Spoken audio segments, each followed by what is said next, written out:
जादुई तवा। एक गांव में रूपा नाम की औरत अपने पति सुरेश के साथ रहती थी। उसका पति बहुत सारा खाना खाता था। रूपा खाना बनाते बनाते थक जाती, लेकिन सुरेश खाते खाते नहीं थकता। एक रोटी और दे दे। अभी लाई जी। रूपा गर्मा गर्म रोटी बनाकर ला रही थी, लेकिन रोटी बनने में थोड़ा समय लग रहा था। कहाँ मर गई थी? एक रोटी बनाने में इतना समय लगता है, जल्दी हाथ नहीं चला सकती? जी, वो तवा गर्म होने में समय लगता है और यदि तेज आंच पर पकाऊं तो रोटी जल जाती है। मैं ये सब कुछ नहीं जानता। मेरे लिए जल्दी से और गर्मा गर्म रोटी लेकर आ। रूपा रसोई में जाके जल्दी जल्दी रोटी बनाती है, लेकिन इस बार रोटी कुछ जल जाती है। ऐसी रोटी बनाती है? लगता है तुझे आज सबक सिखाना ही पड़ेगा। सुरेश गुस्से में रूपा के ऊपर हाथ उठा देता है और गुस्से में वहाँ से चला जाता है। रूपा वहीं बैठी रोती रहती है। हे भगवान, मेरा क्या कसूर था? मैं जितना भी कोशिश कर लूं, लेकिन अपने पति को कभी खुश नहीं रख पाती। मैं तो जल्दी जल्दी खाना बना रही थी, लेकिन कुछ ना कुछ गड़बड़ हो ही जाता है। मुझे तो कुछ समझ नहीं आता कि इनकी भूख कैसे मिटाऊं। रूपा बहुत देर तक रोती रहती है। अगले दिन रूपा बाजार से नया तवा खरीदने जाती है। रास्ते में उसे एक बूढ़ी औरत दिखाई देती है, जो सड़क के किनारे बहुत ही उदास सी बैठी थी। रूपा को उस बूढ़ी औरत पर दया आती है। वो बूढ़ी औरत के पास जाती है। अम्मा जी, क्या बात है? आप कुछ परेशान लग रही हैं। क्या हुआ?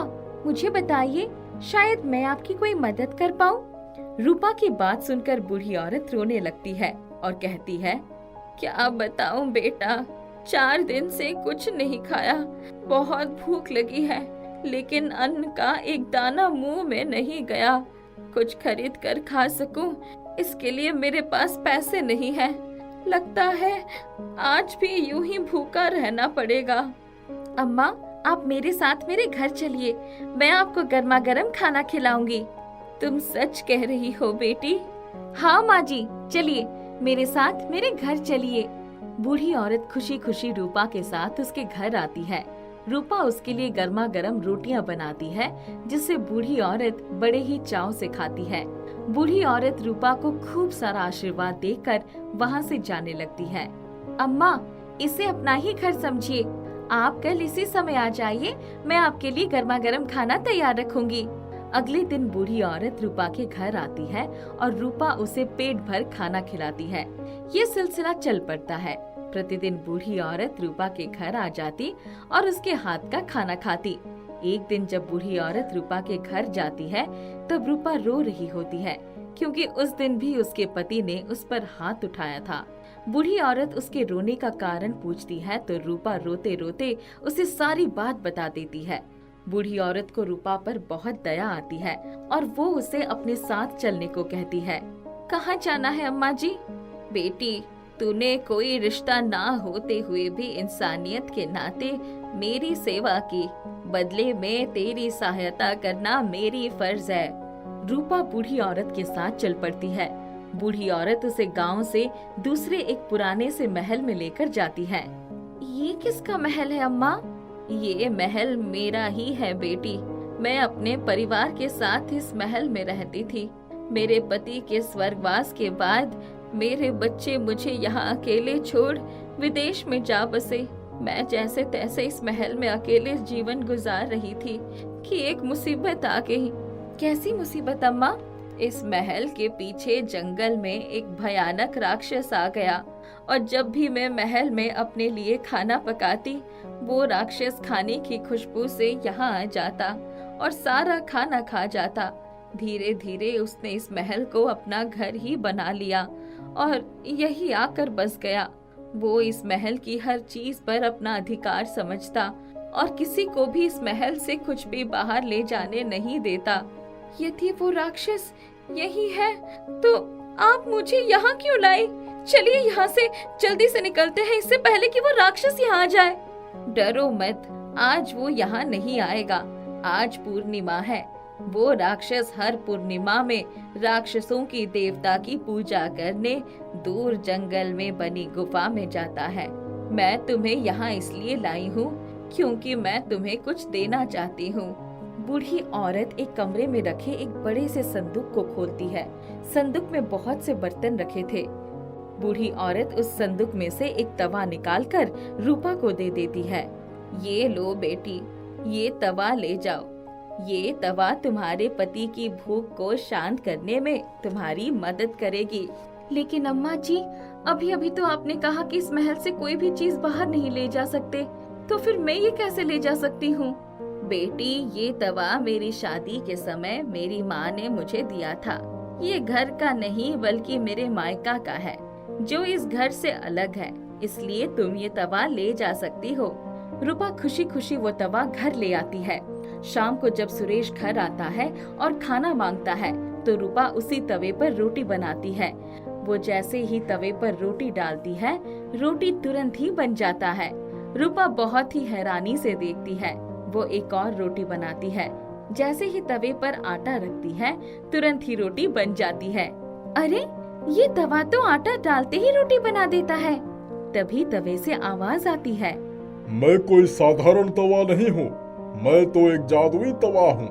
मैं अपनी जादुई शक्तियों से हर वो चीज तुम्हें दे सकता हूँ जो तुम्हें चाहिए, लेकिन तुम्हें हमेशा ऐसे ही दूसरों की मदद करनी होगी। यदि तुम सच में एक जादुई तवे हो, तो तुम उस बूढ़ी औरत की उस राक्षस को भगाने में मदद क्यों नहीं करते? मेरी शक्तियाँ उस महल में काम नहीं करती। उस महल में केवल उस घर की चीजें ही काम कर सकती है। मैं उस बूढ़ी औरत के मायके की तरफ से हूँ, इसीलिए मेरी शक्तियाँ वहाँ काम नहीं करती। वो तवा रूपा की बहुत सहायता करता है। रूपा को जो भी चाहिए होता वो तवे से कहती और तवा तुरंत ही उसकी इच्छा पूरी कर देता। इस प्रकार रूपा के पास अब बहुत धन दौलत आ गई, लेकिन रूपा पहले की तरह ही दूसरों की हमेशा मदद करती। वो बूढ़ी औरत को उसी प्रकार अपने घर बुलाकर गर्मा गर्म भोजन कराती जैसे वो पहले कराती थी। लेकिन बूढ़ी औरत को रूपा की उन्नति देखकर उससे जलन होने लगी थी। बेटी, तुम्हें जो चाहिए था तुम्हें सब मिल गया, लेकिन अब ये तवा मुझे वापस चाहिए। मैं अपने घर वापस जाना चाहती हूँ और मैं इस तवे को यहाँ नहीं छोड़ सकती।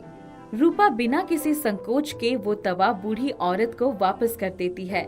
बूढ़ी औरत वो तवा लेकर अपने महल वापस आ जाती है, लेकिन वो नहीं जानती थी कि उस तवे की शक्तियाँ उस महल में काम नहीं करेगी। बूढ़ी औरत महल में उस तवे से खाना बनाने को कहती है, लेकिन ये क्या, उसका कुछ असर नहीं होता। बूढ़ी औरत बहुत परेशान हो जाती है। इधर वो राक्षस भी महल में वापस आ चुका था। वो बूढ़ी औरत को बहुत परेशान करता था। बूढ़ी औरत जो भी खाना पकाती, राक्षस उसका सारा खाना खा जाता और बूढ़ी औरत से और खाना मांगता। धीरे धीरे बूढ़ी औरत राक्षस से दुखी हो गई। वो रूपा के पास जाती है। बेटी, मुझे माफ कर दो, मैं स्वार्थी हो गई थी। तुमने मेरी इतनी मदद की कि उसके बदले मैं तुमसे ईर्ष्या करने लगी। अम्मा जी, आप बिल्कुल चिंता मत कीजिए। मैं आज भी आपकी उसी प्रकार सेवा करूंगी जैसे पहले करती थी। आप मेरी माँ समान हैं। रूपा की प्यार भरी बात सुनकर बूढ़ी औरत को अपने आप पर बहुत शर्मिंदगी होती है। रूपा बूढ़ी औरत को उस राक्षस से छुटकारा दिलाने के बारे में सोचती है और वो तवा से इस काम के लिए सहायता मांगती है। तवा उसे एक योजना बताता है। अगले दिन रूपा तवे की सहायता से 100 रोटियां बनाकर महल की ओर चल पड़ती है। खाने की खुशबू से राक्षस रूपा के पास आता है। अगर अपनी जिंदगी चाहती हो तो ये सारा खाना मुझे दे दो। मैं ये खाना तुम्हारे लिए ही लाई हूँ, लेकिन खाना खाने से पहले तुम्हें मेरी एक शर्त माननी होगी। शर्त? कैसी शर्त? ये रोटियाँ इस जादुई तवे से बनी हुई है, लेकिन इस तवे की ये शर्त है कि प्रत्येक रोटी के बाद तुम्हें इसके वार को अपने सर पर लेना होगा, तभी ये रोटी तुम खा पाओगे, नहीं तो ये रोटियां गायब हो जाएगी। राक्षस रूपा की बात मान लेता है। प्रत्येक रोटी के साथ रूपा जोर से तवे को राक्षस के सर पर मारती है। 100 रोटियां खाने के साथ राक्षस के सर पर 100 बार तवे का वार भी होता है, जिससे उसकी मृत्यु हो जाती है। बूढ़ी औरत अपने महल में आकर रहने लगती है और रूपा भी सुरेश के साथ खुशी खुशी अपना जीवन जीने लगती है।